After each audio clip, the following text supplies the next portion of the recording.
καλή θητεία, να είστε καλά και ευλογημένοι. Καταρχάς, θέλω να ευχαριστήσω τον λαό της Θέρμης, τους πολίτες της Θέρμης που μας τίμησαν.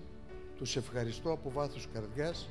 Θέλω να ξέρουν όλοι ότι αυτό μας χαροποιεί βέβαια, αλλά μας γεμίζει και περισσότερες ευθύνες να προσπαθήσουμε ακόμη πιο πολύ να υλοποιήσουμε όλα αυτά που έχουμε υποσχεθεί με βάση το πρόγραμμά μας στους πολίτες της Θέρμης.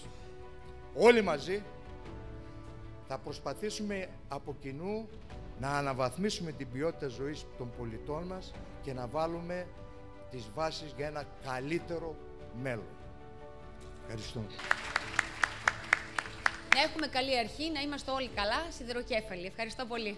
Εύχομαι υγεία και δύναμη σε όλους. Καλή θητεία, καλή αρχή, καλό ξεκίνημα. Ορκίζομαι να είμαι πιστός στην πατρίδα,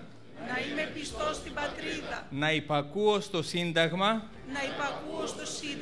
και τους νόμους και να εκπληρώνω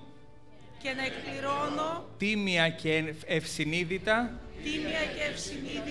τα καθήκοντά μου. Σιδεροκέφαλοι. Ευχαριστώ.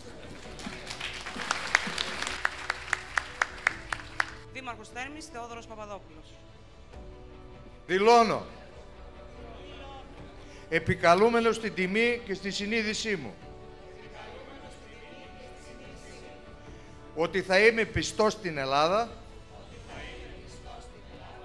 θα υπακούω στο Σύνταγμα και τους νόμους και ότι θα εκπληρώνω τίμια και ευσυνείδητα τα καθήκοντά μου.